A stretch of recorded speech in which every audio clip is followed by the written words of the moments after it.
Hello and welcome to Fire in the Belly. Today we have myself, Mighty Pete, and we're joined by Adrienne MacLean.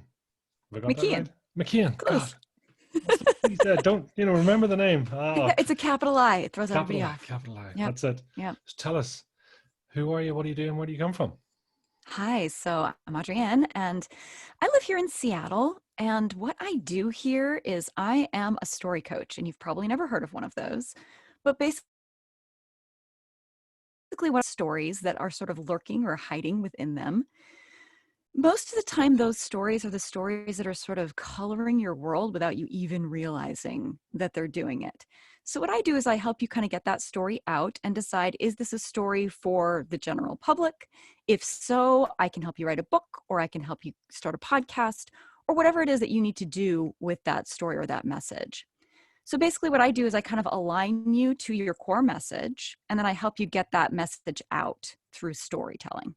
So, that's what I do. Why stories? Well, stories are life. I mean, in my opinion, honestly. Someone said, and I think it was a rabbi, that God created humans because he liked stories. And that to me is the best explanation I have ever heard. Because I think that's what we are, is just collections of stories. It's kind of like God likes the Kardashians or something. It's like. So I don't know why that. I don't even watch Kardashians, but so it came into my mind. It was like, But that's the thing, we love drama, right? We love each other's stories. And, we want our lives to be these very peaceful, like, nothing bad ever happens. But the truth is, that's not what we're meant for. We're meant for adventures and we're meant for stories. And I think when you just flip that frame a little bit and look at things not as things that happen to you, but things that happen for you, life becomes this wonderful kind of adventure. And you can kind of split things into two groups. There's a good time and there's a good story. And both of them are pretty wonderful, in my opinion. you're gonna have to break that down for me. So there's a good time and a good story. What's the difference? Yeah. So everything that happens, I think you can kind of say, oh, well, that was a good time. Or, wow, that's going to make for a great story. And either Okay, way, you're, that makes sense. So yeah, so yeah, it might be a learning lesson. You could describe it as a bad experience, or you could say it's going to be a good story, right? going to be a good story. Exactly. Wow. Do we all have stories? Absolutely. We all have stories. I Hmm. mean, my kid is 9 and she already has plenty of stories, you know? After a lifetime, yeah, we all have stories. And I think people tend to disregard their own stories, the importance of their own stories. They tend to think, oh, well, nobody wants to hear this. This is just my little, personal weird story. But the thing is, when you strip out the details of it, that story is everyone's story. We all live each other's stories. We all have the same format of these stories, right? You've got the obstacle. You've got the working and the tensions growing and things are getting worse and worse for you. And then you have your turning point where you have some sort of revelation. You do something different. You have that kind of climax, or it's usually like a rock bottom point where it's like something has to change here. And then something changes and you have a resolution and you look back on it. And every story has a happy ending. It just depends on where you end it. Because, part of the problem is when people tell their stories, often then they go on to the next problem without having that moment of like, resolution. We look at things in terms of conflict and problems instead of looking at those moments of revelation and resolution and how did I solve this problem? How did it help me grow? How did I become better because of this issue? And so I just help people reframe things a little bit to look at their stories as building blocks of what they've become or what they're going to become. That's another thing I help people do, is tell the story of their future, of where they're going and where they want to go. So it's not just, oh, well, this happened and so this defines me. Well, not necessarily. Let's look also at who you want to be, where you're going, the stories that could become true in your future. That all interests me. There's a lot of psychology there, right? Absolutely there is. Absolutely there is. Yeah, I've always been fascinated by psychology. You know, when you said fire in the belly, that really excited me because when I was in graduate school, I remember one of my professors sat me down and I was just struggling a little bit with the topic that I had chosen. So I chose to do African theater, and there was a number of reasons for that. The main reason, if you read my book, it's called Melting Ivory. I was in West Africa, and this is where my sort of academic career, I guess, got started. But as I progressed on that track, I realized that I had lost the fire for it. It just wasn't, I didn't have the passion for it anymore. And part of that was because of the relationship that had gone very south that I was in. But part of it too was just recognizing that I had gone in this direction when I was in a very different place in my life. And so now I was in this really different place and I just had to kind of face facts. And so this professor said to me, you know, if you don't have the fire to do this, you won't finish. I can guarantee you, don't even start to write a dissertation on this because you won't finish. Most people don't finish. So if you want to be one of those minority folks that actually finishes your PhD, pick a topic that gives you the fire, where you want to stay up late typing about it and you want to wake up early and get going on your research. Because if you don't have that, then don't bother. And I was like, wow, you're right. And so I completely changed my topic, started from ground zero. But I did, I had the fire all of a sudden again. And I was, you know, I would just sit there for, I would take my laptop and I would go to this park because I loved to, you know, sit outside in the park. And I would just stay there all day typing. And people would, you know, come by and be like, hey, you're still here. I'm like, yes, I'm still here. This was in Santa Barbara, so of course I could be outside all day. But yeah, that was my happy place, was just sitting outside typing, you know, on this subject that was just so exciting to me, which was these big scale outdoor events. I started with Carnival in, Europe and the Caribbean, but then I moved to the United States and I looked at Mardi Gras, and that led me to some more kind of up and coming events. And there was this event at our college, at our university, which was this crazy Halloween celebration. And every year, like 40,000 people poured into this little tiny college town. This little, and I don't just mean a college town, like 2 streets. It was nuts. And nobody was writing about this. Nobody was taking this seriously because it was just a bunch of drunk college kids to them. But to me, it was like, there's this cultural phenomenon going on. Why is nobody paying attention? These people are telling their stories to each other in costume and in these little vignettes that they play out with each other. They are experimenting with their own identities. They're experimenting with these personas. And this is fascinating stuff. But again, nobody was taking it seriously because it was like, oh, it's drunk college kids. They just want to get laid, which is true, but also important, right? Figuring out why this is so important to us, right? We're college kids and it's like, we're desperate for validation. We're desperate for other people to say, hey, I see you. I see this part of you. This is important to you. And so all of this just made me realize, like, wow, this is what I'm excited about, is figuring out what makes people tick and how people perform their identities for each other. And so that's why I ended up getting my PhD in performance studies. So that was a long-winded way of saying, I really like your title. Thank you. We had Mardi Gras, we had everything there. I love it. I love it. It's Yeah. like, talk about going down a rabbit hole. It's like kind of went down and went off on a side shoot, but that's Yes, awesome. yes. I have a tendency to do that. That's allowed here. We've got an open script, so we're good. Take us, what does fire in the belly mean to you, first of all?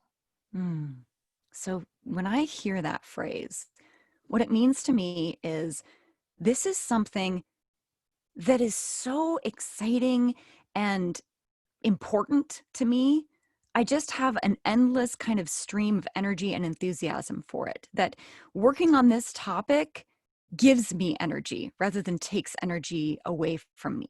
That's what fire in the belly is for me. And I'm passionate about it, and I love the fact, even, the energy you emit when you talk about that. Is it something that you have? Do you have fire in the belly? Yes. And I'm gonna rewind for a minute here, and I'm gonna go back to a moment when I was in my 20s, my roaring 20s, as I like to say. And I was trying to figure out, what the heck I was going to do with my life. I had just finished college, and I just didn't know what to do with myself. I was a waitress and an actress, like a lot of people, and it was this kind of cliche that I was living. I was also trying to make a living as a belly dancer on the side, and it was fun, but it was also insane. And I was up at, all hours of the night, and, coming home at 2 a.m. in a belly dancer costume with cash on me. I mean, it was crazy. I was like making really poor choices in a lot of ways. And so I started doing this. I was in an acting class, and it was this very intensive Meisner method program. And we were doing this exercise where it's called repetition. And anyone who's done Meisner method knows what repetition is. And basically, you're just going back and forth with somebody, kind of repeating what they say, but just kind of trying to mirror their emotional quality more than anything. Because the words are kind of irrelevant, is the point, that it's just about mirroring this other person's emotional quality and just really being where they're at and showing them, what they're giving you and giving it back. And so it's this very kind of intense emotional experience, or can be. And I was in this scene with this gal, and the director stopped me, and he came up and he just looked me right in the eye and he said, "I don't believe you." And I was like, "What?" And he's like, "Stand up on the chair." I'm like, okay. So I stood up on this chair, and he says, "I want you to say, 'I am authentic.'" And I said, "I'm authentic." And he's like, "Still don't believe you." And I started yelling it like over and over again, like screaming it. My voice starts to give out. And I'm crying. And he says, "Now I believe you." And I realized it was because I wasn't authentic in my life at all at that time. I was in a relationship that was going absolutely nowhere, and I wasn't admitting it. I was not in love with this guy anymore, but we were engaged. And I realized I was just staying with him because I was terrified of living on my own, And so I was making all these really terrible choices, not just not deciding what I really wanted to do with my life, and who I wanted to be and what I wanted to create in the world. I was just being completely inauthentic.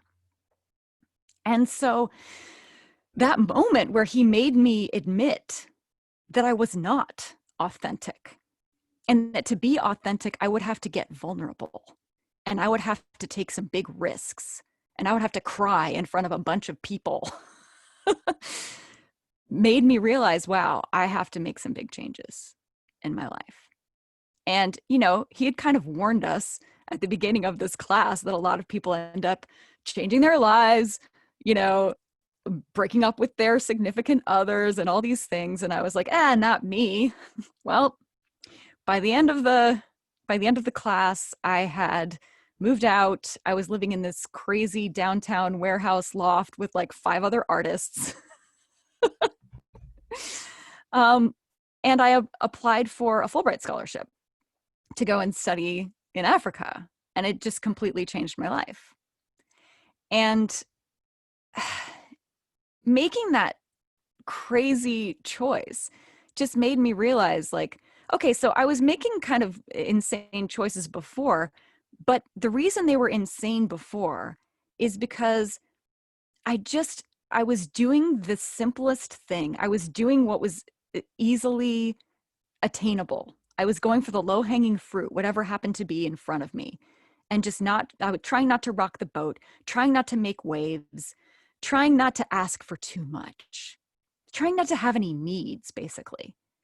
And I realized this went way back for me, that they had called me, my nickname in high school was Chameleon, because I blended in to whatever group I was with. And nobody knew what my actual personality was. And I didn't know what my actual personality was. I had no idea who I was outside of, I want to be liked. I want to make people happy. And so wherever I am, I try to make people happy. I try to make people laugh. I'm the jester, I was the clown. And I thought of that as my whole gig in life, was just to be the mascot of the group and, make sure people are having fun, which there's nothing wrong with that. But at the same time, I didn't know who I was outside of that. And I felt like I had to blend in or become like these other people in order to do that, instead of just figuring out who I was and being myself and finding out what's my tribe. Who are the people that actually like me for me? And I never gave them a chance. And so this moment for me, in this class really changed everything. And it was, of course, a journey from there. It doesn't happen overnight. You have a lot of habits and you have a lot of things that take some time. I always say it's not that change takes time. Change can be instantaneous, but habits are hard to break. And in fact, I don't think you can break habits. I think you can create new habits in their place. I think our brain abhors a vacuum, and that if you try to just stop doing something, that never works. You have to do something else instead. You have to get a new game. And so my new game was, who am I? I need to become authentically myself. And I started trying, oh my goodness, all kinds of things. I went way outside of my comfort zone. And that was the other thing, was just recognizing that going outside of my comfort zone, being a little brave, a little courageous, doing things that scared me on purpose, keeping myself off balance on purpose, going into the deep end and just forcing myself to figure out how to swim became my MO. And it served me well in a lot of ways. In other ways, I got myself into a lot of trouble. This is when, I ended up in a country, I went to actually what I thought was the most stable country in the region, in West Africa, Côte d'Ivoire. And then while I was there in 1999, there was a coup d'etat and the power was toppled. And I just happened to be kind of a pseudo celebrity by that time because I'd been on TV a lot. And, when you're white and living with a theater troupe that's all African, you kind of stand out like a sore thumb. And I had danced for the President Bédier, just a couple of weeks before the coup d'etat. And so me being naive American girl didn't realize that this put a big old target on my head. So here I was, just out walking one day, going to visit a boy that I was not supposed to be seeing, but that's another story. So I'm walking down the street and this, what I can only describe as like a nightmare vision, shows up. And it felt so surreal to me at the time that I had a hard time actually believing that what I was seeing was really happening. It's like the equivalent of, if you see a UFO and it just like lands right in front of you. That's how foreign this was to me at that time. I saw a military truck come around the corner. It's just a big flatbed truck. And all these guys, they've stripped off their shirts and they're, swinging them around or they're tying them around their waist. And they have the band of bullets across their chest, like, Miss America style, crisscrossed on their chest. They've got their AK-47s and they're just shooting in the air because they're so excited because they've just taken over the country, because it was a military coup.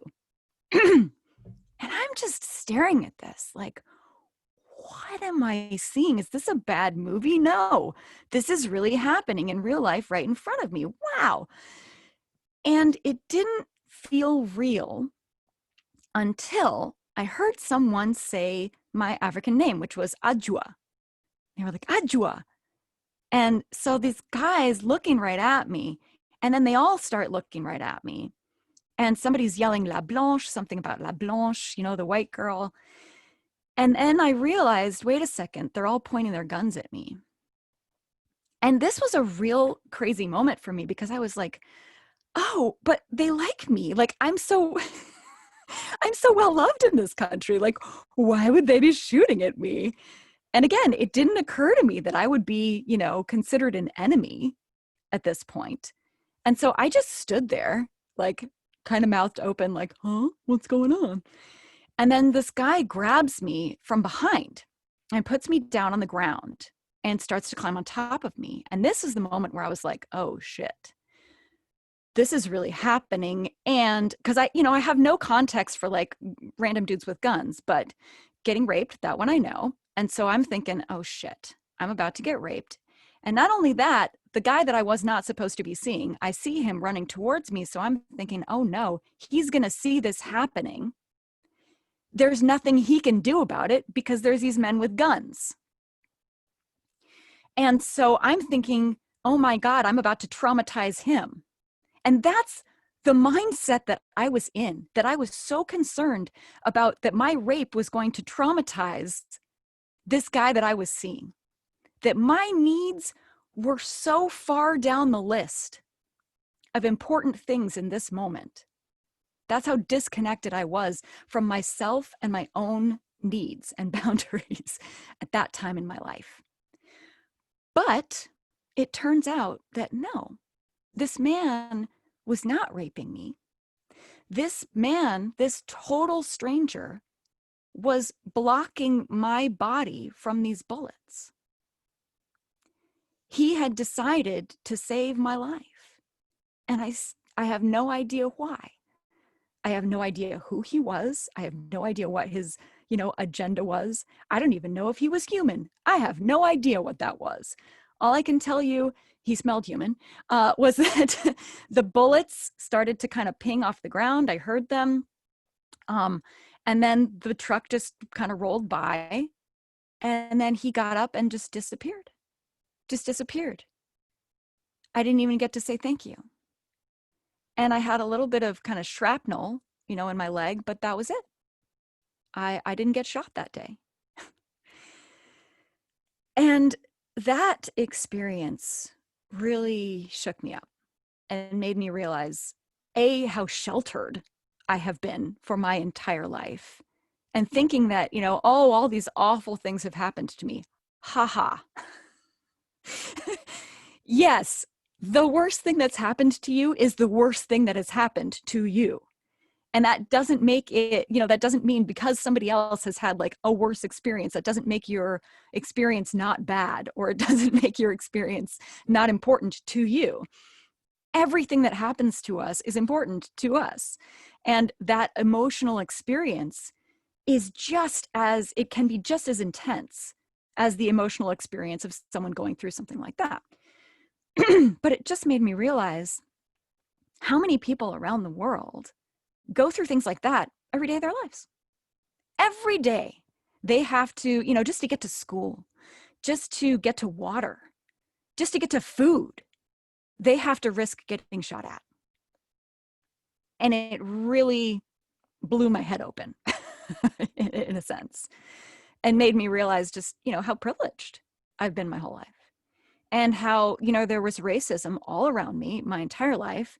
And it never bothered me until it bothered me, right? Never bothered me until it was something I had to deal with in my everyday existence. And so that's really changed the way I kind of look at the whole world and my cultural context. I'm going to take a drink here. Mm.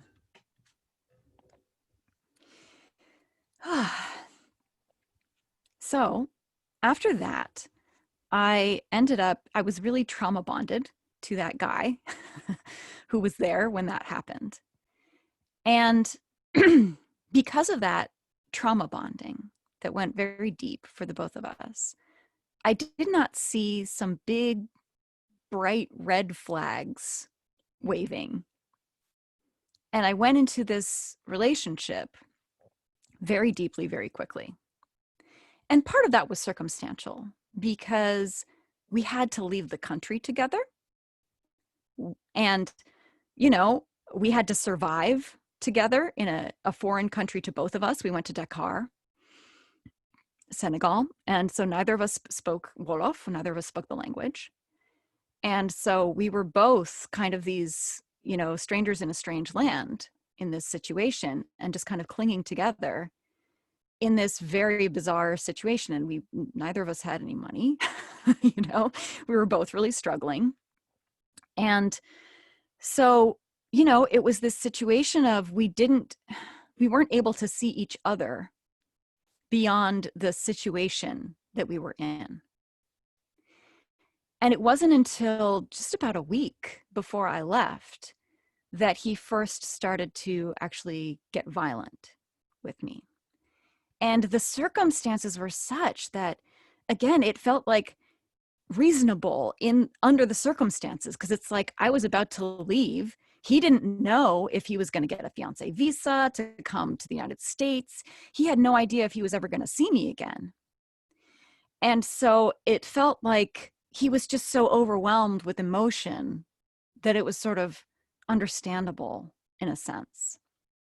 And of course, he immediately apologizes and crying and, you know, trying to make it up to me. And anyone who's been in an abusive relationship knows this cycle really, really well. So that's, you know, we're back on the honeymoon cycle and then I'm leaving. And so it's this big dramatic thing. And then I get back to the States and it's like for months, all I'm doing is just working my tail off to send him money so that he can survive while we're trying to get his fiancé visa. And it's supposed to take 3 months, but of course it takes 9 months. And so during that time, you know, I just kind of isolated myself from everything that I had been before because I did not want to go back to being the person I was before I met him and decide, hey, this is a bad idea. Because I knew in my heart, this is a bad idea, but I was so far into it by that time. And I had convinced, you know, my whole family that this was a great idea. And I had convinced all my friends. And of course, I didn't want to go back on that and say, hey, I changed my mind. Terrible idea. And especially, you know, with him, it's like he's really stuck now. He can't go back to the country that's in the middle of a civil war now. And his theater troupe has now kicked him out because of me, and his family can't take him back.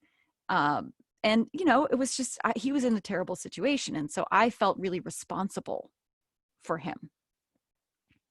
And I tell you all this to tell you that that was really the wrong choice. That when he got to the States, things got worse and worse and worse and worse until he nearly killed me a couple of times. And, you know, by that time I felt like this kind of frog in boiling water where I was like, how did I get here?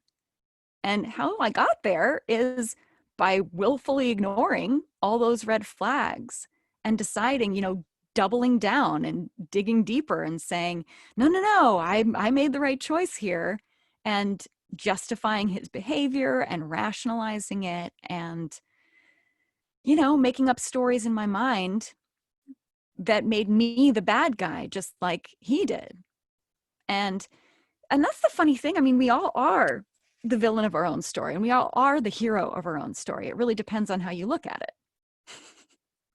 It depends on whose perspective you take, right? And I had just completely taken his perspective on everything. I was too afraid to take my own perspective because of what that would mean. That I would have to disavow all of this and escape and start again with nothing And it was really, really terrifying. Really terrifying. And it got to a point where I just didn't even recognize myself. I mean, even more so than back when I didn't know who I was and was living this really inauthentic life. It was like, I didn't only not recognize myself, I didn't like who I saw. I looked at this person in the mirror and I just had nothing but pity and disdain and disgust for her. I had no respect for her. I didn't like her. I just saw her as this victim who had put herself in this situation. You know, it was like I was a victim of my own choices. And that felt even worse. And it wasn't until other people started to see what was happening that I was able to recognize what was really going on and to finally get the courage to change it. I had this friend who she witnessed it finally. So, you know, the biggest problem I think in a lot of these abusive relationships is that people on the outside can't see what's happening. And they look at it and they think, oh, this, you know, like these abusers can be very, very charming. And they're really, really good at convincing you that they're right. And so a lot of the people, even my family, even the people who had known me all my life, took his side and thought that I was being overdramatic and that I was making things up and that I was just trying to be this little drama queen and get attention. And so I stopped telling anybody what was going on because it was just making everything worse for me. And so for a very long time, nobody knew what was happening. When my sister finally read the book and she called me up, she was like, 5:00 in the morning, she'd stayed up all night to read the book. And she called me and she said, how did I not know? Am I an idiot? How did I not know? And I said, no, I didn't know. I didn't want to know. And so I didn't let anybody else know either. Because then again, if I confronted it, if I saw what was really going on, then I would have to do something about it. And that seemed impossible. It seemed completely impossible. I thought I was going to die there. I really thought I was going to die there. And I just wanted to live a little bit longer. That's all I wanted. And so that was all I was fighting for, was like survive a little bit longer. And so this one day, a friend of mine came over and she had invited me to stay the night at her house. And the reason I was brave enough to stay the night at her house was actually because of another friend. So I'll go back a little bit, actually. So my friend Elizabeth, she's the one who actually got me out of the situation eventually. But she was the first one who kind of noticed that something wasn't right because she was my office mate. And so he would come, looking for me. He would like bang on the door and be like, where's my wife? And she'd be like, well, she's not here. She's at the library. And I'd be hiding under the desk. And she'd come in and be like, so that was awkward. Can we talk about this?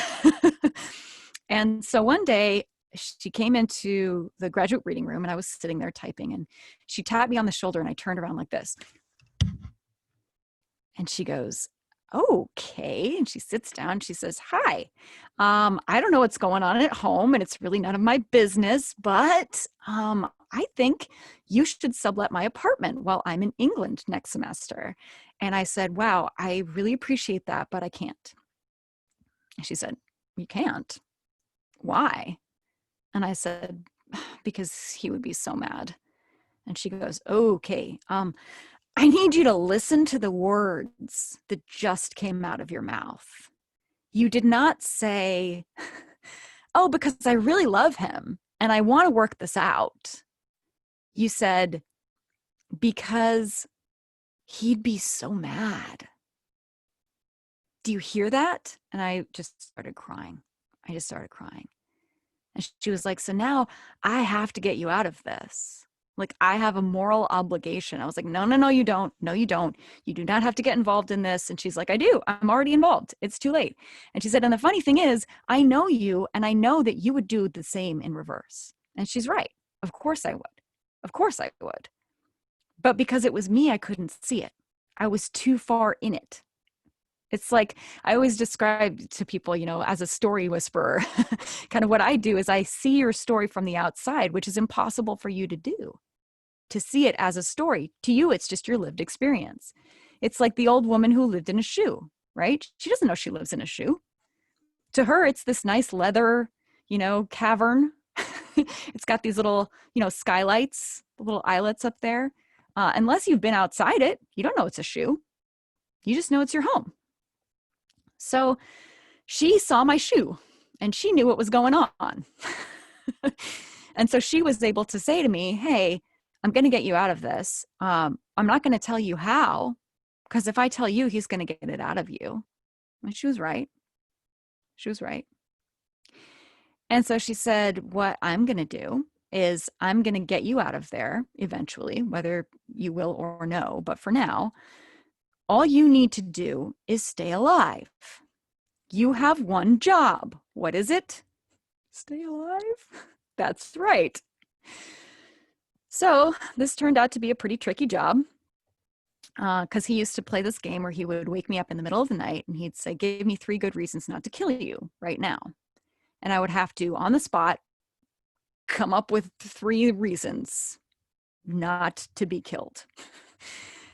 And sometimes I had good reasons and sometimes not so much. And he had this pillow that he would kind of threaten me with, right?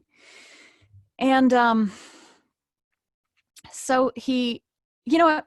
I'm going to get back to the story of Heather because that's where this all started. So because of that conversation, I got a little bit brave. And she invited me to spend the night at her house, which is something that I never would have done before. But I was like, yeah, I'm going to spend the night at my friend's house. Why not? I'm a grown-ass woman. I can have a sleepover with my woman friends if I feel like it. And so I said to him, hey, I'm going to go spend the night at Heather's house. And he just started laughing. He's like, no, you're not. Of course you're not. What are you thinking? Like, there's no way you're going to sleep anywhere but here. And I was like, no, I am. I'm going to go and spend the night at Heather's house. And he just looked at me and he picked up a book and he threw it at my head and I ducked and it hit the wall. And so I said, okay, I'm going to let you calm down. I'm just going to go outside. Now, he didn't realize that Heather was standing right outside the door and she'd heard the book, you know, hit the wall. And so her ears are perked now. So I walk outside and he's just screaming at me in incensed French. You know, if you come back here, I'm going to kill you. I'm going to kill your whole family. Oh, hi, Heather. How are you? And I mean, it was that fast. Just like whew, Dr. Jekyll, Mr. Hyde. And so she saw this. And, you know, you could see on her face that she was just assimilating this new information, right? And so, you know, I grab my bag and I'm like, okay, I'll see you later. And he's like, all right, you girls have fun. Bye. And so we get in the car and I'm like, I'm so sorry about that. And she looks at me and she says, don't you dare apologize for his behavior. Like, that's not your fault. You know, that's not your fault. Please tell me, you know, that's not your fault. And I was like, And she says, listen, I had no idea. I said, yeah, I know. He's really good at hiding it. And she said, yeah, they're often very charming in public, aren't they? And it was the fact that she said they. Something about that, I was like, oh, he belongs to a group of people who behave this way. A group called abusers.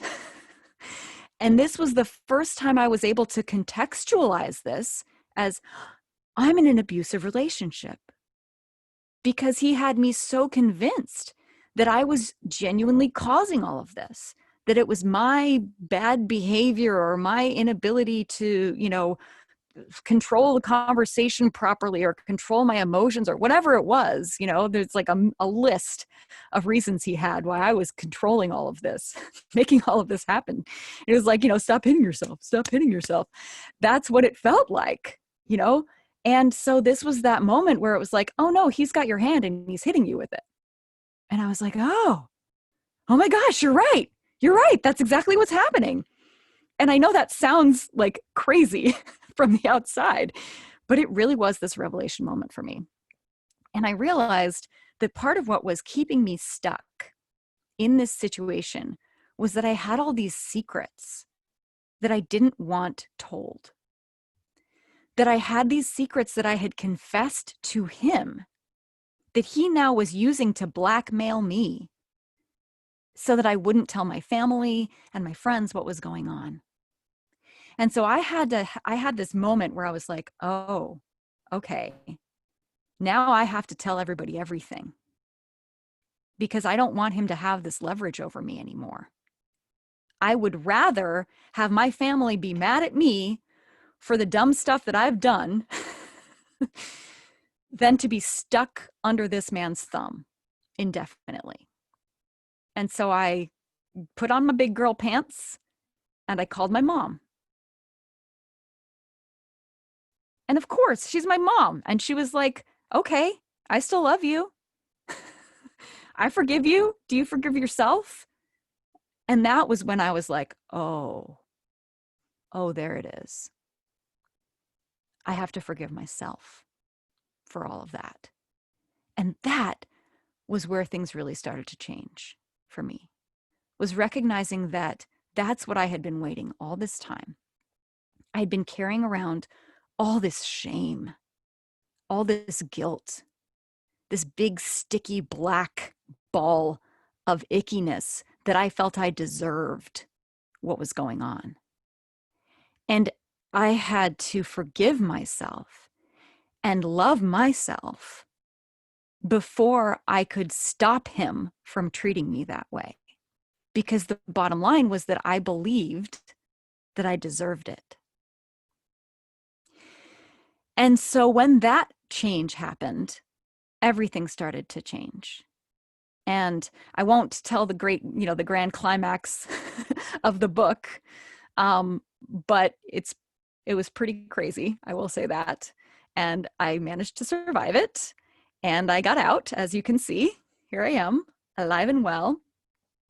And that experience, made me realize, wow, I've never learned what a healthy relationship actually looks like.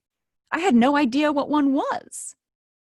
And it was a journey from there, for sure, to try to figure out, like, what does a healthy relationship actually look like? Now I know what an abusive relationship looks like, and I can avoid that, at least, which I didn't do very well for a while. Because I think, what you're used to is kind of what you end up with until you decide, hey, I want something different. And again, you can't just decide, I want not that. You have to decide what you want and what that looks like and start envisioning it. And that was what took me a while. And I like to describe it like this. So people say, hey, it seems like for a while there you were dating a lot of sociopaths. I said, yeah, I did that. Why did I do that? Well, it's like this. I got stung by a bee, and I really didn't like that. And so I decided I was going to study bees and figure out why they sting and how I can stop them from stinging, or at least make it hurt less when they do. So I became a beekeeper. But I got stung so many times that I just became allergic to bees. And so now I can smell a bee a mile away, and I just stay away from bees. And I teach other people how to stay away from bees. But yeah, like I said, it was this it was this process again of every time I pulled off a mask, there were like 10 underneath. And so it was this process of going deeper and deeper and deeper and thinking I had found the thing and then realizing, no, this isn't the thing. There's still more under there. There's still, keep peeling, keep peeling. And there's all these messages that I had gotten my whole life of, oh, well, you need to be able to do this, and you need to do this kind of work, and you need to, have a 9-to-5 job and support your family and do all of these things. And again, little by little, I started to realize, no, I don't. I don't actually have to do any of these things. It's just that I have to be willing to do the work and take the discomfort of, again, going outside of my comfort zone, doing something difficult, doing something different to have what I really want.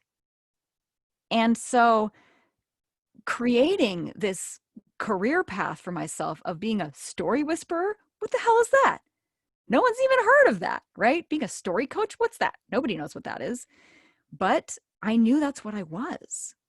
I just knew in my heart that that's what I was. And for a while, I tried to be an executive assistant because I felt like I could help people clarify their message, right?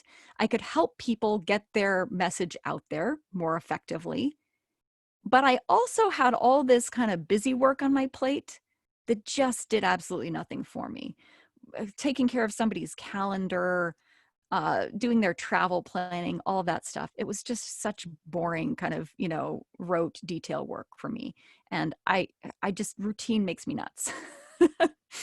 And so I realized after a while, like, I'm really not good at a big chunk of this career path. And so I was like, well, what's the part that I really love? And I started looking at that and really dissecting that and realizing, yeah, that's what I really love doing, is just coaching people and helping them figure out, like, what is my message? Who is it for? What's the most effective way to get it out there? And so I started creating this new career path for myself. And it was terrifying. And my family thought I was nuts. And the father of my daughter was really, really mad at me for a long time because he felt like I was being really irresponsible. I could no longer give her the insurance that I had gotten with these nice, cushy corporate jobs that I had had before. And, he almost demanded at one point that I go back and get another executive assistant position. And I actually almost gave in too. I was really close, and I started to kind of, apply very idly for a few of these positions. And then, like it often does, a miracle occurred. And this wonderful client just kind of dropped in from the sky. A friend of mine introduced me, and she wanted me to be her book midwife. And I was like, yes, that's exactly what I want to do. And so I helped her publish her book. And that's what made me realize, wow, I'm really good at this. And people find this valuable. People really value what I do. And that was that gave me the courage to say, no, this is what I'm doing now. And to just go 100% into it. And now I'm happy to say I make a good living and I can support myself doing what I do. But it definitely was a scary journey to where I'm at now.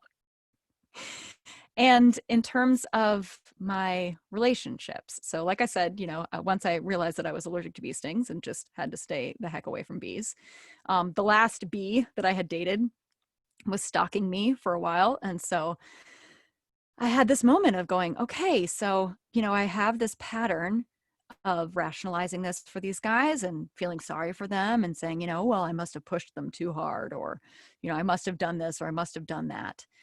And realizing, no, he's a grown-ass man and he's responsible for his own behavior. And it's a funny thing because he had actually said to me at one point, this was from him, that I have a tendency to protect people from the consequences of their own behavior. and that it's not good for me and it's not good for them. So what'll happen is someone will hurt me and I will say, oh, well, they hurt me, but they're a good person. They didn't mean to do it. And so I'm going to protect them from this consequence of their own actions. And because of that, they didn't learn the lesson. And so they do it again. And so I get hurt again, and they hurt our relationship further and therefore themselves.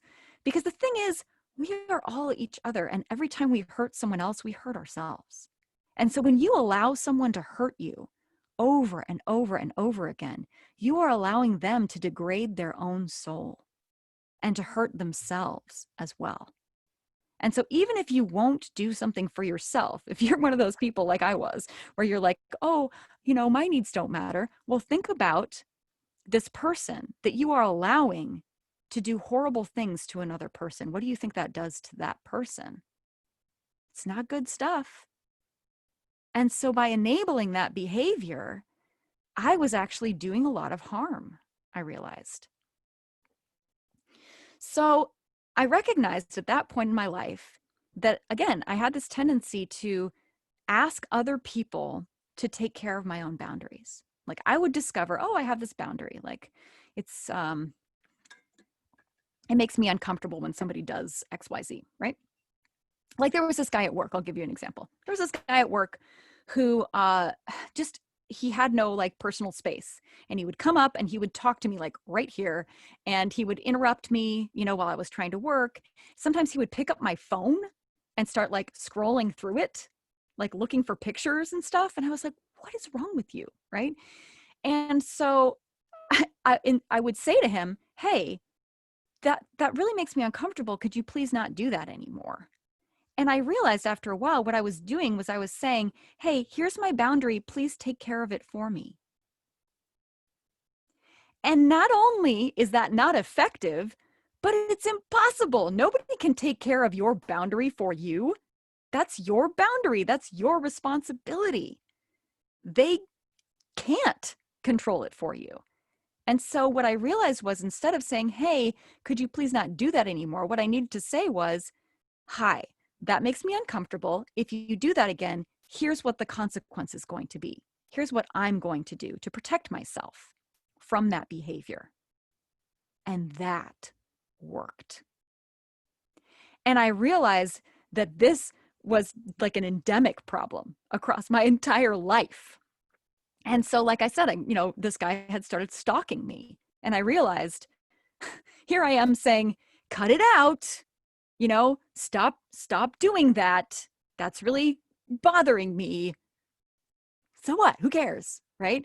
And so finally, when I saw him at my bus stop, again, he would drive by my bus stop every day.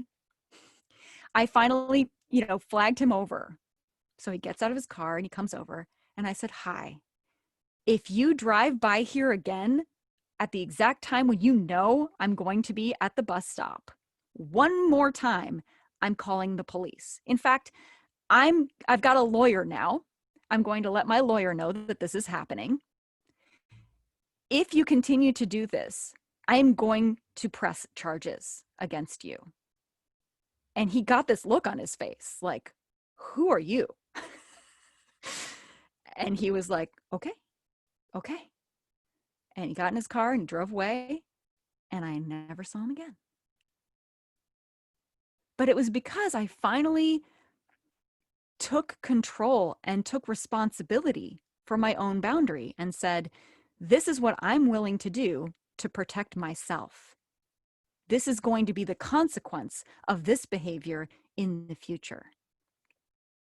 And this has helped me as a parent. This has helped me in my relationships. It's helped me across the board. And it was after that that I was finally able to say, hey, what do I actually want in a relationship? Crazy concept, right? Not what do I not want, but what do I want? And I sat down and I basically made a wish list, and I envisioned this partner that I really, really wanted to find. And I put it up on my wall, and I looked at it every day. And, you know, I described it in the present tense of like, this is my partner, right? And so I tried to just manifest that in my life as much as I could. And then one day, it was Boxing Day, and I went to this party that I go to every year.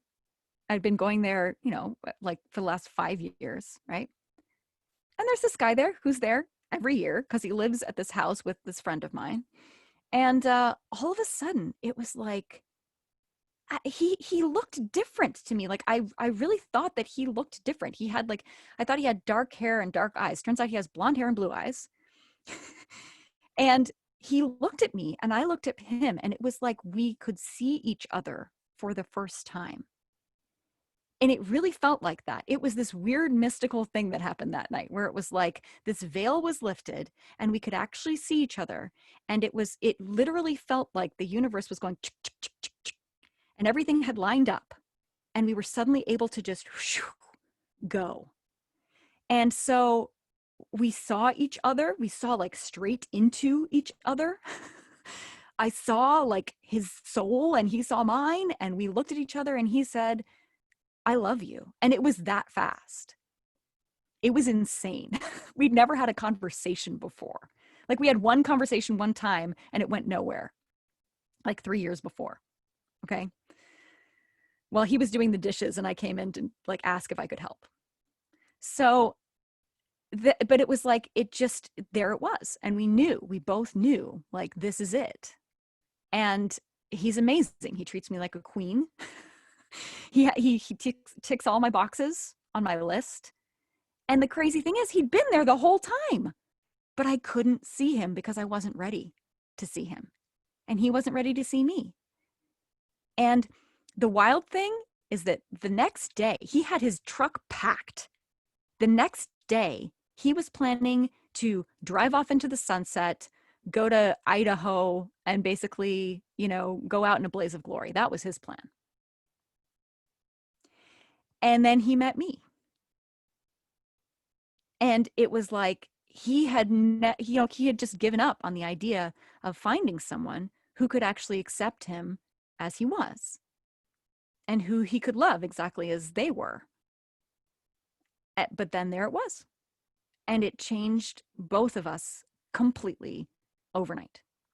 We became the people that we had seen in each other in that moment, because we just had complete faith that that's who the other person was. And so being seen that way made us believe that and say, yeah, I am that person. I've always been that person. I just wasn't ready to admit that. It's very scary to admit that you are who you are and to fully embrace that and to recognize what that means in terms of making the brave choices, making the scary choices, making the hard choices. Because it's much easier to say, oh, I have no needs. No, I'm fine. Everything's fine. I'm good. And just accept what already is. That's much easier than to say, no, you know what I really want? Here's what would be ideal.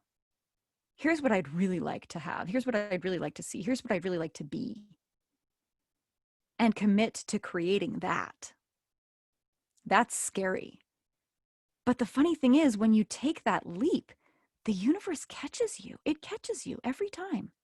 I don't know how, and I don't know why. It just works that way. Have you found that to be the case?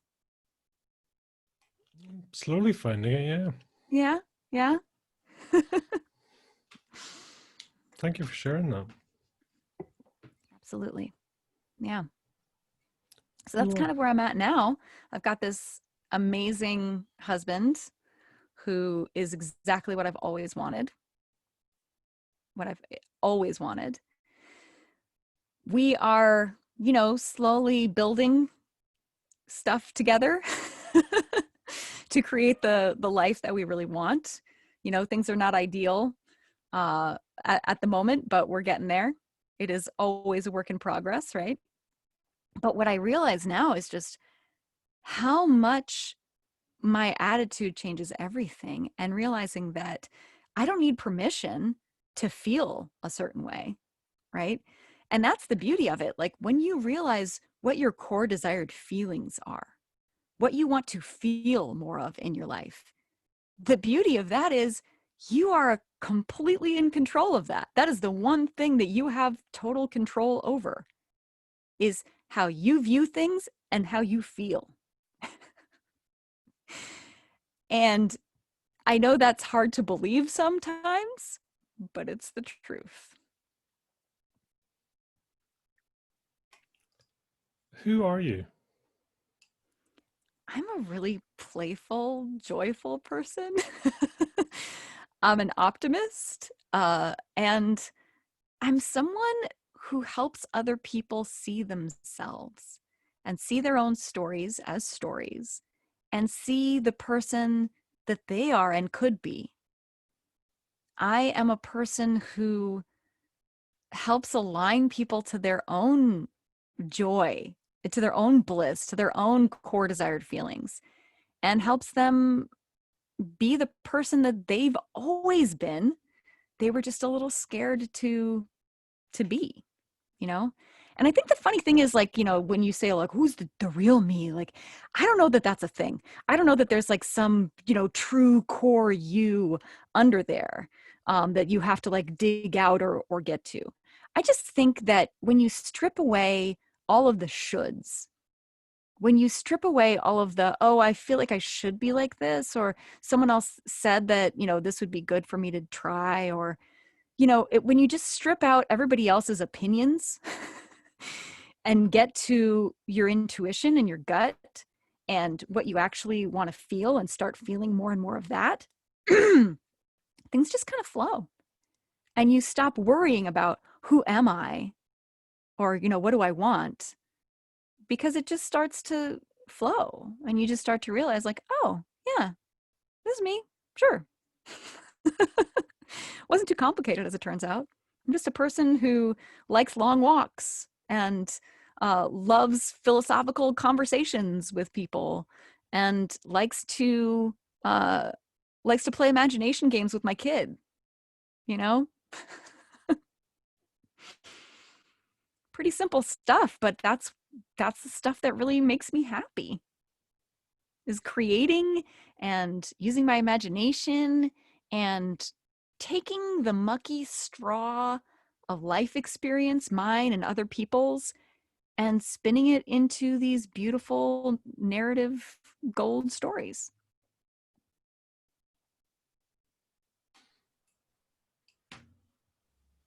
That was an easy interview. Sorry? No, I suppose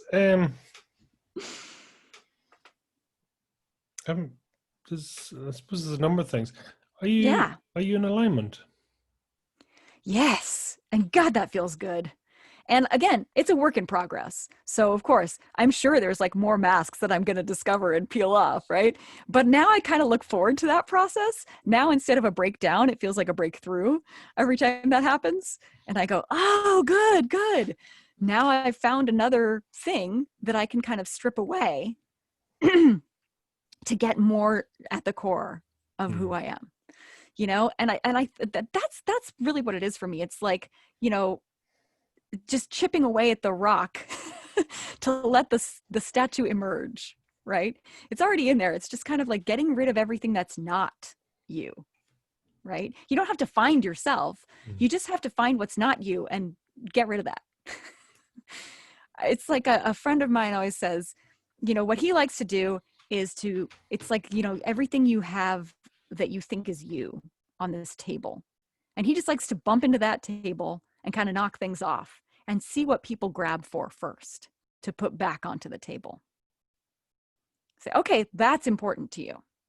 All this other stuff, don't worry about that. You don't need that. That's just taking up space. But that thing that you reached for, that's important to you. Keep that. And so I always think about that. Like, if everything in my life got taken away, just brushed aside, what would I grab for first?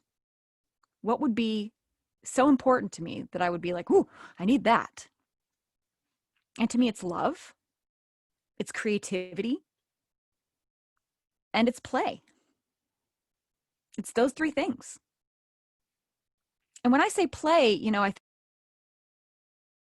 think people that, oh, play, it's like, that's not work. Well, actually, I think without play, without fun, without making things enjoyable, we wouldn't do anything. We would get absolutely nothing accomplished in life, because we have to enjoy things. Things have to be fun for us. They have to be enjoyable for us. And not just enjoyable, but satisfying. So when I say play, it's not just like, playing Candy Crush on your phone or something like that. I mean, I'm talking about, this some deep Mary Poppins stuff here. Like, I'm talking about making your work enjoyable. I'm talking about finding the core of joy within what you do so that it becomes playful, it becomes fun. Finding that spark of what makes this job a game for you.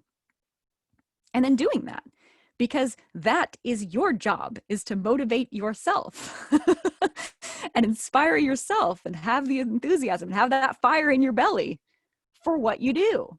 And if you don't, then you have to figure out what you do have it for and start doing that. Because the bottom line is that your gifts are yours alone. You have unique gifts to you. And if you don't give them to the world, then they are lost. The world will not have them. They're gone. And that's on you. And why would you do that when you have these beautiful gifts that you could be giving? It's like, I always think of it, it's just this ingratitude to whatever you think of as a higher power, even if you don't think there is a higher power, just, the universe itself, right? It's this ingratitude of, you were given these gifts, and instead of giving them away and using them to make the world a better place, you said, oh, well, nobody wants that. That's not important. It's like you have this plate of beautiful, fresh baked brownies, and you just hide them in the kitchen because you're like, oh, what if people don't like them? Bring out your brownies. People want your brownies. Bring out the good stuff. Don't hide it in your kitchen. Don't hide it away. Like, you know what you're really good at. You know what you really create that's beautiful.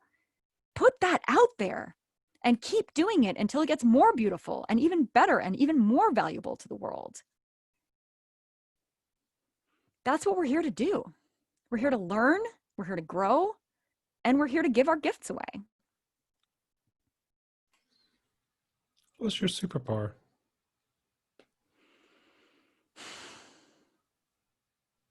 I think it's changed a lot over the years.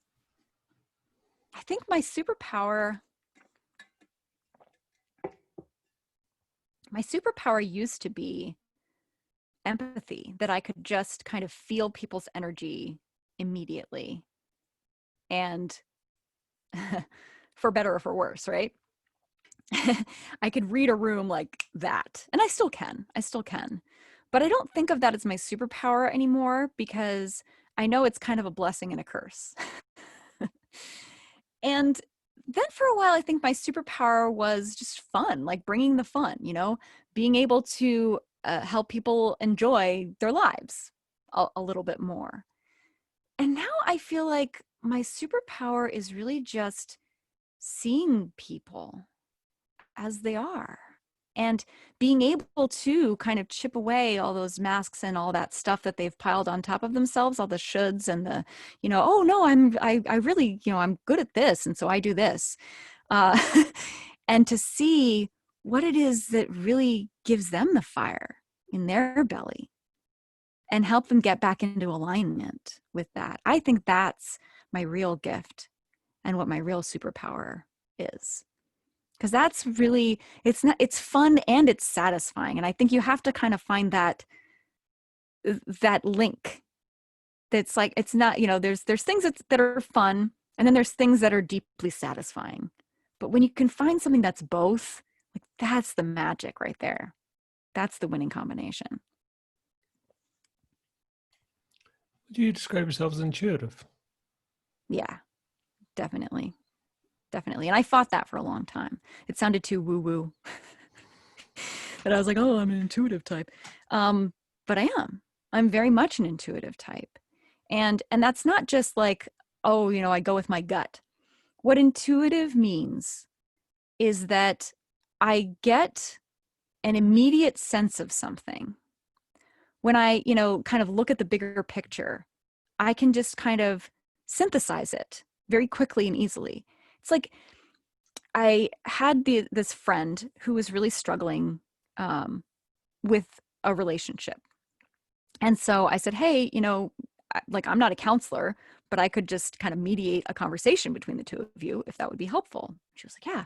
So I sat down, and I did this thing where I just said, hey, did you hear what she just said? And that, had them just repeat back to each other what they had heard, right?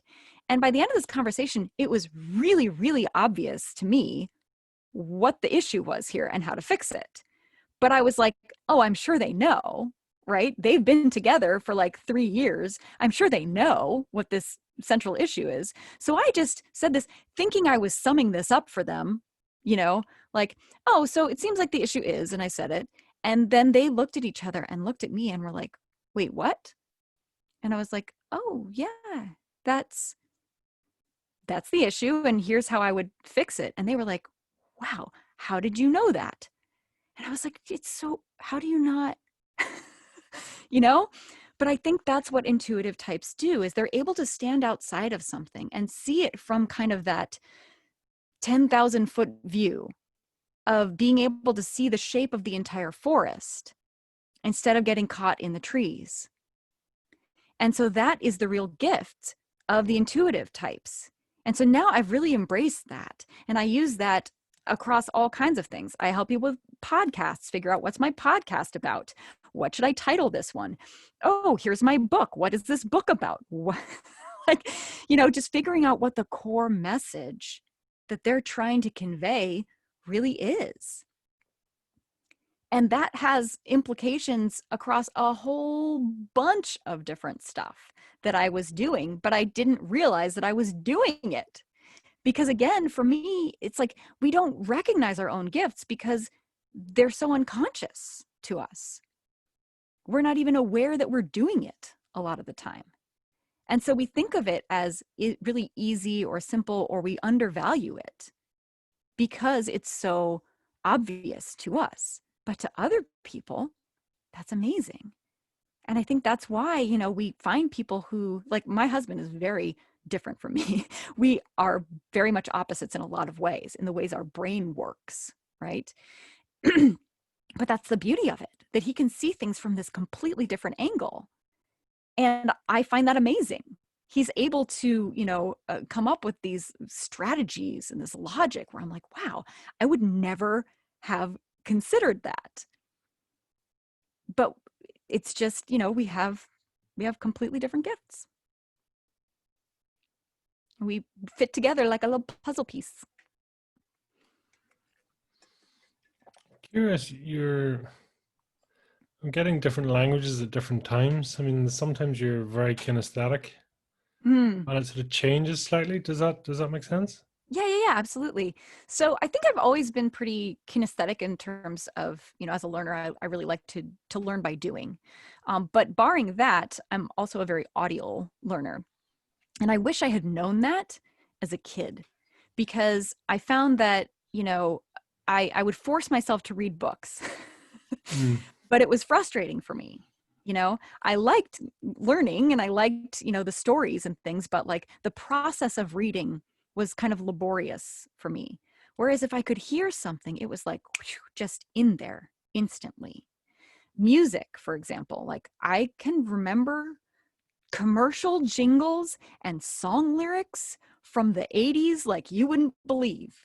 Just like something comes on the radio that I think I heard maybe twice and I still know the hook. And it's just a weird little thing that I pick up lyrics. Like I remember that stuff really, really easily. And I think that's just the way my brain works. Stuff just gets in my head. As an actress, that came in really handy because I would just automatically kind of memorize the entire script just by hearing it over and over again, and by saying it over and over again. So again, by doing. So as I've grown, I've realized, oh, wow, I like this is what works for me. And I didn't realize that as a kid. And it really threw me off in school because a lot of people around me were visual learners and I wasn't. And it was really hard for me. And I think that's something that all kids especially should be aware of. I've really worked with my daughter on this to recognize the ways that she learns and to play to her own strengths and to say, hey, if this is what works for you, do this. It doesn't matter what anybody else is doing, because the important thing is learning how to learn. You'll probably forget a lot of the facts that are, being put into your brain right now. But if you learn a methodology, if you learn how to learn, then your education was worth its weight in gold. Because then you can be a lifelong learner, which I think we all should be. That's true. Yeah. Bar now, do you ever remember being yourself truly? I think it's just in moments, like there are moments. I used to go on these really long hikes. I love walking in nature, and I love hiking. And I used to live in Colorado, and I would go on these hikes up in, just remote wilderness areas. And I would be out there for just, hours and hours out where there's just no other people. And I would follow, animal tracks and things up the side of the mountain. I would just go completely off trail. And then I would just find a quiet place, a tree or something. And I would just sit there. And it wasn't even, meditation in the traditional sense. I would just kind of sit there and think, and in those moments, I really felt like myself, like I was listening to myself and getting to know me. And even now, hold on just one second. I want to go out here. So even now, I feel like those are the moments where I feel most myself, when I'm unselfconsciously just doing something that I enjoy, when I'm in that flow of I'm walking, I'm thinking, I'm talking, I'm doing a podcast interview, I'm writing, I'm coaching, all of these things that I have the fire in my belly for. When I'm doing those things, that's when I really feel like I'm the most me. Because I'm not standing outside of myself and judging myself doing it while I'm doing it. I'm just in it. I'm just flowing. And that's why I really encourage people to find those things that give you that flow feeling, that you feel like you could just do this all day and do more and more and more of that, because that makes you more and more authentically yourself, because that's all it is. Finding yourself is as simple as just doing the things that you love to do. Do people get you? Do people get me? Hmm.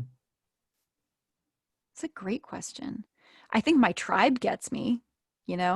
I've really had to prune down my friend list over the last few years, because a lot of people didn't get it.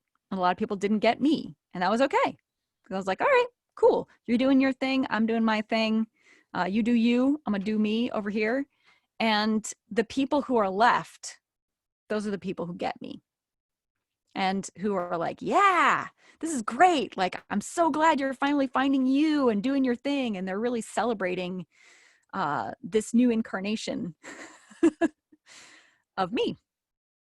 And so I think that's the key in terms of like, do people get me? Well, the people who get me get to stay around. I mean, it's energy preservation, right? It's Absolutely. Yeah. And man, can you waste a lot of your life on trying to make people like you who are just never going to like you. I sure did. I wasted years and years and so much energy on just trying to be liked by these people who were just never going to get it and were just never going to like me. And why did I even want them to like me?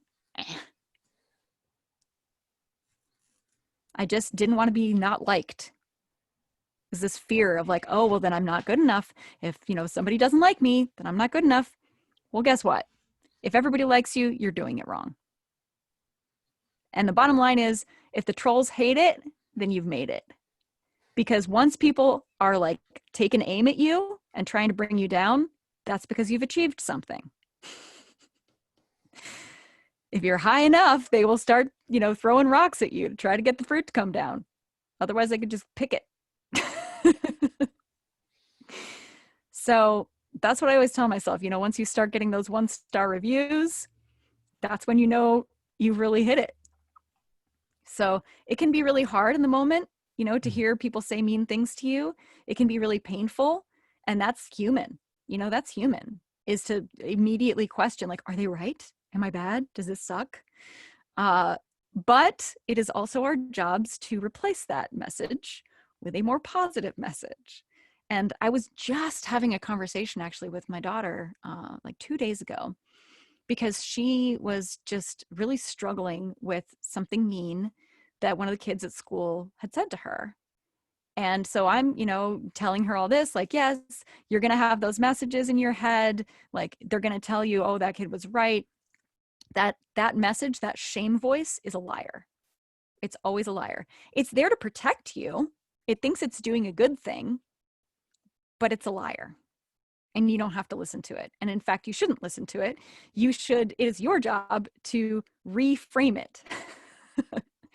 And say, I am enough, and I do enough, and I have enough, and I'm good enough, And she was listening to this and she was like, yeah, I hear you. But the funny thing is that voice in my head is still telling me that you're wrong. And I was like, yeah. And guess what? Everybody you meet has that same mean little voice in their head. Everybody has it. And the best you can do is just to disagree with it. Say, hey, I hear you. Point taken, okay? But I still believe this. And you just have to keep loving yourself and accepting yourself, despite all of the reasons and invitations not to in life. And that is the real secret to happiness. It's just everything starts with self-love and self-acceptance. And there's going to be so many opportunities to go back on that. There's going to be so many invitations to be mad at yourself and hate yourself and get down on yourself. And your job as a human is to not give in to that. And just to say, okay, I can do better next time. And to separate the behavior from the person. So yes, that behavior, that didn't work out well for me. That had a consequence that I'm not proud of. So I won't be doing that again. Here's what I'm going to do differently next time. And I am still a good person. Knowing what you know now and looking back at the event and sort of out in the street and the shooting and things like that. Oh yeah. I mean, what's sort of slightly coming through is kind of a PTSD type thing. Oh yeah, for sure. Well, the thing is, that and that incident, I didn't even get so much PTSD from that because I was so disconnected from it. Honestly, even when it was happening, it felt like this weird dream.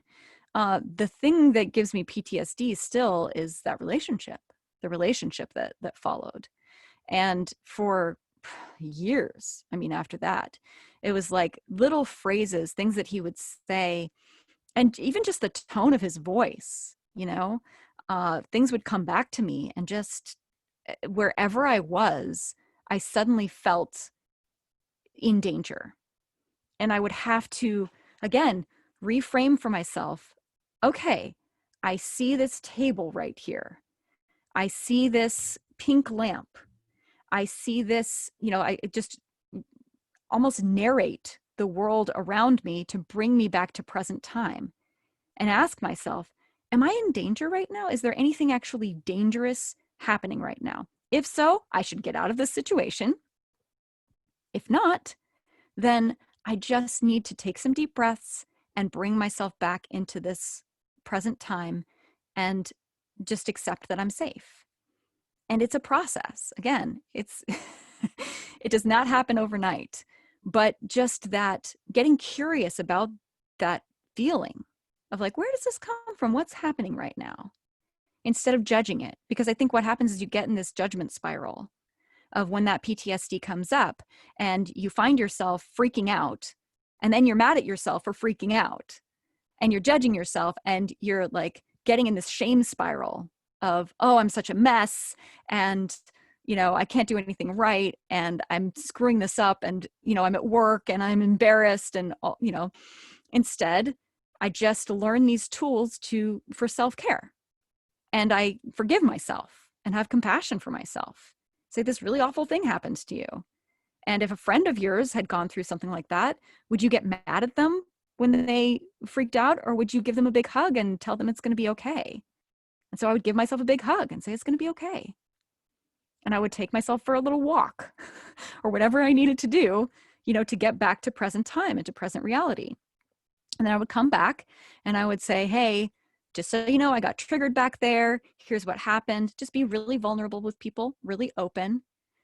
I found these 3 kind of rules for happy living, which is, be rigorously authentic, be vulnerable, tell the truth, even when it's scary.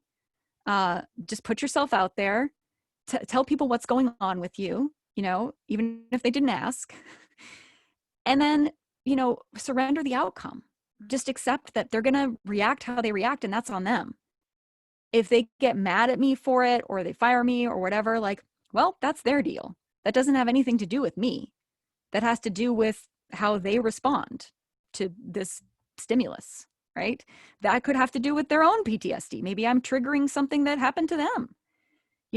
I can't know what's going on with somebody else. And so I just have to surrender that outcome. That has nothing to do with me. And then the third thing is to do uncomfortable work. Like I said, just put yourself out there, do the scary thing. As soon as I hear myself say, like, I'll have an idea, or someone will suggest something, and I get that little twinge of fear where I think, oh, that sounds so scary. I know that that's the next thing I have to do. Whatever it is, I just know. That's the little signal that my body's telling me, go there. That's where you're going to find it, because everything you want is on the other side of your fear. I'm going to say that again. Everything you want is on the other side of your fear. So once you find your fear, you're halfway there. Now you just have to run headlong into it, which seems insane, but it really works.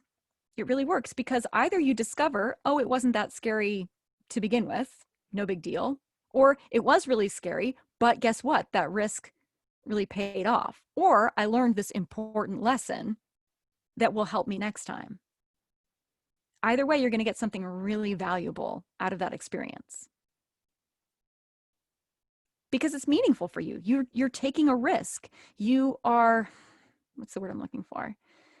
The stakes are high for you around that thing. That's what that little voice is telling you. That's what that little twinge is letting you know. Your intuitive voice is telling you, hey, that matters to you. And so that's why you listen to that and you go, okay, then I'm going to go toward that and find out why that matters so much to me. Why am I afraid of that? And just expose yourself to it a little bit. You don't have to, throw yourself straight into the fire. You can go on a gradient, right? Like I had this thought one day of like, oh my gosh, I should try to get, and I can't remember who it was. It was like someone like Brene Brown. I should try to get Brene Brown on my show. And I was like, okay, dial it back a little bit. But who's the next step, right? Who's the next gradient toward that goal? And so I decided to, go out of my comfort zone just a little bit and to ask someone who's just a little bit scary, to come on my show. And she said no, but I was like, okay, well, I did that. Like, that wasn't so bad. She was very polite, right? And so that's what I'm doing, is just working my way, like doing something a little bit scary every day, just to get myself closer and closer to that big audacious goal. I love that openness and attitude, I think is the right way. Just looking back, and the sort of the word that keeps sort of coming up for me and is like a form of narcissism. Mm-hmm. Does that resonate? Yeah. And, the thing is, all those guys that I dated, the sociopaths, narcissism is really the right term for that. And I think part of why I was so kind of like fascinated by them and obsessed by them is that for a lot of my life, I had been this kind of navel gazer because I didn't know who I was. I didn't know what I wanted. And so I became kind of obsessed with myself. You know what I'm saying? Like I became sort of the whole focus of my life was like trying to figure out who I was, or just making everything about me. And it was actually the process of accepting myself, loving myself, recognizing like who I am and where I'm at, that made it so that I could just kind of let go and be like, oh, there's other people out here. Look at this. I could be helping this person, and I could be doing this with this person. And it wasn't all about me anymore. And recognizing, that obsession with like, I need everybody to like me. It is that kind of narcissism of like, I need everybody to like me. And if they don't like me, then that means that I failed, or I'm bad, or I'm not good enough. And so just recognizing like, no, those people are going through their own stuff. That has nothing to do with you. How they respond to you isn't about you. It's all about them. And being able to accept that was so huge for me. And it lifted this burden off of my shoulders of like, I have to control the emotions of everyone around me. Like, no, you don't. Just because you can doesn't mean that you should. Just because you have an awareness of their emotions and could possibly affect them doesn't make it your job to bring up everybody's, sorry about that, to bring up everybody's emotional quality around you. Does that make sense? Absolutely, yeah. I mean, Yeah. there's an expression which I toy a lot with, is your void is your value. And Yeah.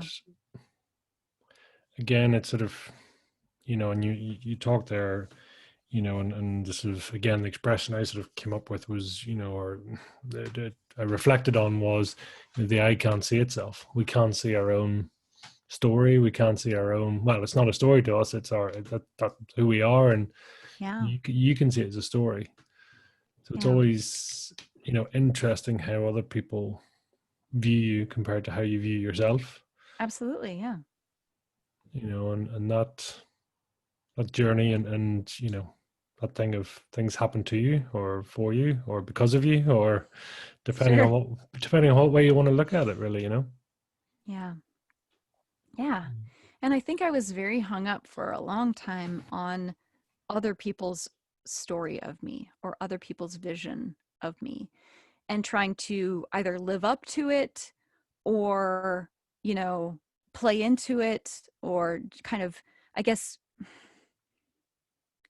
prove some people wrong and some people right, or I just felt like I had these different personas and I had these different masks that I would kind of put on in different contexts, and that I was very invested in like, okay, you see me as this kind of person, so this is the kind of person I'm going to be for you, and I'm going to be really 100% that person for you.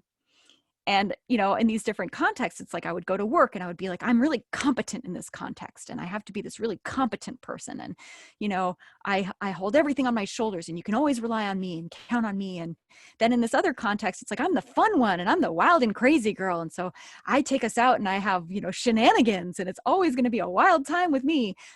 And, none of that was completely me, and all of it was partly me. And so just recognizing that it's not that I was being fake or false. in those moments particularly. It was just that I was focusing on the aspects of me that I thought they would find the most interesting. And it's not that there's anything particularly wrong with that. I think that's actually a natural human tendency to kind of read the room and go, oh, okay, they're interested in this, and so I'll be a little bit more like that in this context. The problem is when you then start to judge yourself based on their judgment of this version of yourself that you've brought.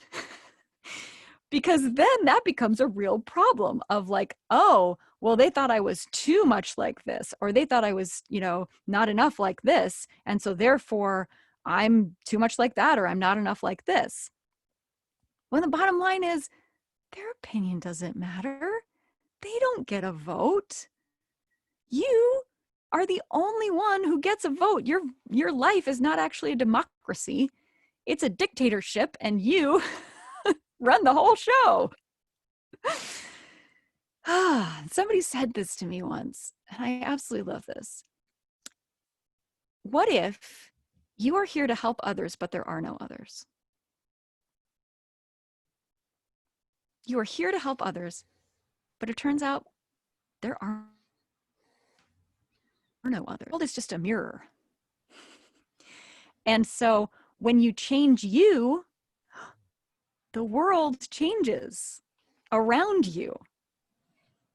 And when you keep trying to manipulate the outside world to change what's in here, surprise, it doesn't work. Kind of the Truman Show. Do you remember that film? Yeah. And, I think there's reality is some version of that. I think that we actually control a lot more than we realize in our attitude and our framing of what we experience. And I think that everyone is connected. I really believe that. I don't think that we are these little individual egos like we think we are. I think we are all connected. And so when, like I said earlier, when you hurt someone else, you hurt yourself. And when you help someone else, you help yourself. And that's the real truth of why it feels good to help other people, and why it feels good actually to be kind to ourselves, because we're actually being kind to other people when we do that. Because when we help ourselves and are kind to ourselves and lift ourselves up, we bring up everybody around us too. We can't help it. When you raise your own frequency, the frequency of other people around you goes up. And when you lower it down, it comes down. And so when you go out there in this funk of like, oh, I'm upset and I've got all this crap going on, like that affects everybody around you. Even if you don't, yell at somebody or overtly kind of, do something nasty, just having that energy, other people can feel that, especially people in your family, especially people close to you. And so if all you, that's all you can control, but you can control that. And so if you really put that effort into making sure that you are doing the things that, and happiness is kind of a namby-pamby word, that are going to make you happy. But I would say that give you your core desired feelings, whatever those are. And I think they're very individual to you, and they'll change over time too. But if you're doing the things that really bring you your core desired values and your core desired feelings, then you are helping not just you, but everyone around you. I've really seen that to be true. That was part of the reason why, when my daughter's father, my husband, as I like to say, when he was really pounding on me of like, you need to get a job and you need to support her and all of this, there was this moment where I just went, oh, but it's so important to me that she have this example of seeing someone be brave and step outside of that expected box and to do something that she really wants to do and really wants to create in the world, and to become the person that I really wanted to be for her. That was more important to me than his approval of me. And so that's why I was willing in the end to push back and say, no, I'm going to keep doing this. And I would not have been able to do that without recognizing, hey, I've got this little kid looking up to me. And often I think that's the wake up call for people. It's not, oh, my life is miserable and so now I have to change. It's, I'm making this other person's life miserable, or I'm not doing what I could do to make their life better. And I see that opportunity, and that matters to me because, again, it's so hard to see things from the inside, but we can see things so clearly from that outside view. And that's why we have others. So we can understand what these things look like from the outside.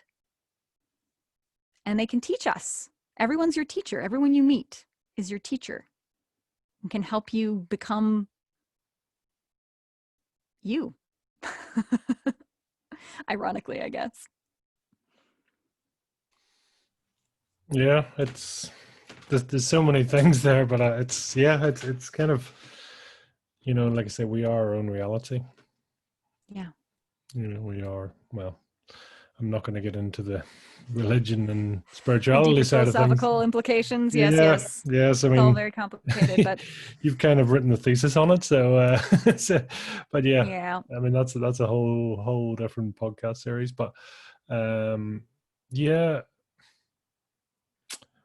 What's a guilty pleasure for you? Guilty pleasure for me. Comedies. I just love to laugh my butt off. One of my favorite shows is The Goes Wrong Show. Have you seen it? No. It's a hilarious BBC comedy about this theater troupe where just everything that could possibly go wrong during the performance goes wrong. And it's a bunch of, great, witty, funny comedy and also just slapstick, physical comedy.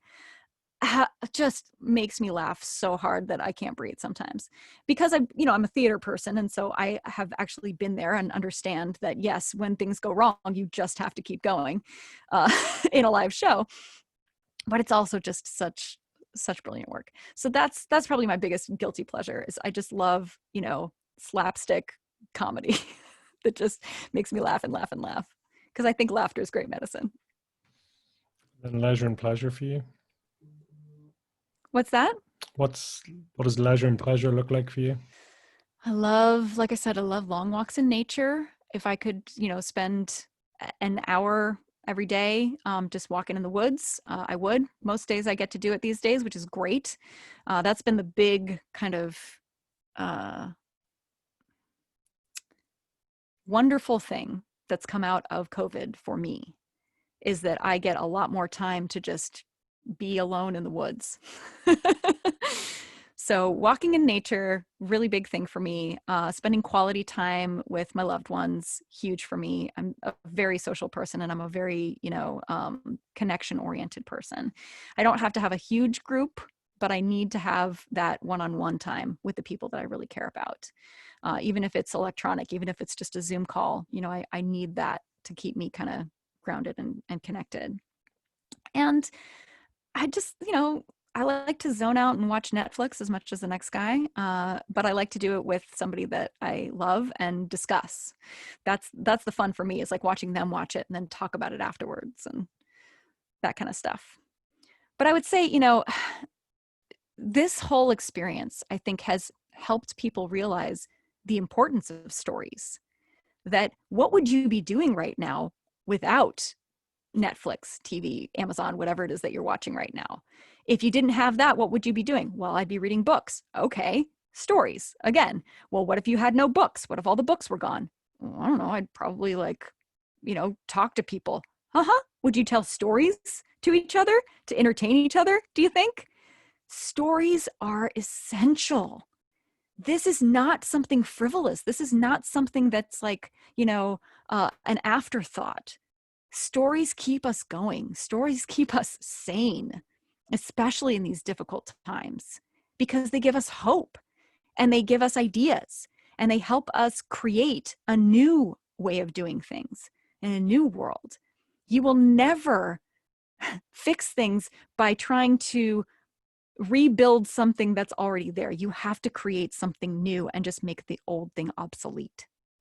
That's the way progress happens. I see all these people focusing on, oh, we have to tear this down and we have to, break that and fix it. It's like, no, you don't have to. It will fall apart on its own if you create something better. So I really, what you resist persists. I'm really, really like begging people, stop focusing on what you don't want. Stop it. Everyone in the world needs to be focused on what they do want right now, because we actually have an opportunity now to create something different, to create something better, if we all work together and really focus on what we actually want to see here. So I think it's a really unique time in history, and I think it's very exciting.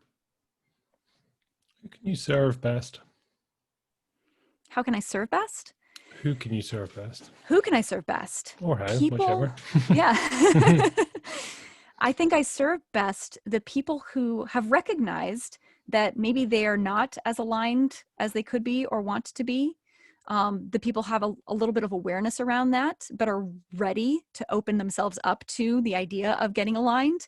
And the people who know they have a story, but they're not necessarily sure which story to tell or how to tell it. I work really well with people who don't necessarily know what their core message is yet, but they know they have one and they know they need to get it out there. And that's the, just people at those very beginning stages. I work really well with those people. I'm also good with people who have kind of recognized like, hey, I've been doing this for a while and it's not working and I need some help. But if I can catch you before you even get to the wrong thing, if I can catch you when you're just at the idea of, hey, I want to start something new. I want to, share this story with the world. I want to, start a new business. I want to get my vision out there. Those are the people that I work really, really well with when you're just at that beginning stage. Does everyone have a book in them? Oh, 100%. Most people have several. It's Okay. just that, not everybody has the patience or the skill, frankly, to write a book. Some people, that book is actually a series of stories or vignettes that they tell to people in their lives to inspire them or motivate them. Some people, that book is actually a podcast. Some people, that book is actually a children's book with illustrations. It's like every story demands a different form and a different format. And I think we all have different gifts to share these things. Some people do best just speaking out loud. Some people do best writing it down. And some people do best writing it as a how-to in kind of bullet point format, whereas other people do better with narrative prose. And part of what I do is just help people figure out what their gift is for communication. Because we all communicate. It's just that we do it in different ways. And just because you're not a natural writer doesn't mean you don't have a book in you. And doesn't mean that story shouldn't come out. Tell us in one or two words, what is your fire in the belly?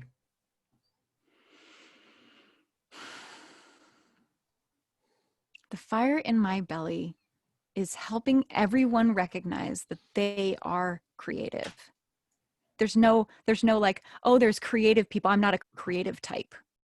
Everyone's a creative type. Everyone has the ability to create. It's just a question of what do you want to create and what form is it going to take? That's the fire in my belly. That's also not one or two words, but sorry.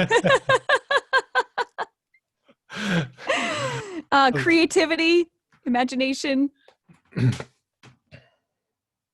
There you go. No, I love it. So tell us, where can people get a hold of you? Where can they follow you, reach out, get in contact with you? Absolutely. So my website is That's allowed. There's no apostrophe. It's just THATSALOUD. So that's allowed. And you can find there a link to my podcast. You can find links to all the work that I do. You can find a link to my book. You can also follow me on Twitter and Instagram and Facebook and all the places. And I'm just at That's Allowed, ALOUD. Any final message? Yeah, you have a gift. And whatever that gift is, just give it. That's all you have to do, honestly. That is enough. Just giving your gift is enough. So every day when you get up, just do your best to find a way to give your gift away. and you're doing great. I love it. Thank you so much for sharing all that. You know, there's so many golden nuggets and so much in there, you know, to unpack. So I hope it wasn't too all over the place. no, listen, it's you know, your story and your journey is amazing. So genuinely, thank you very much. Thank you so much for having me.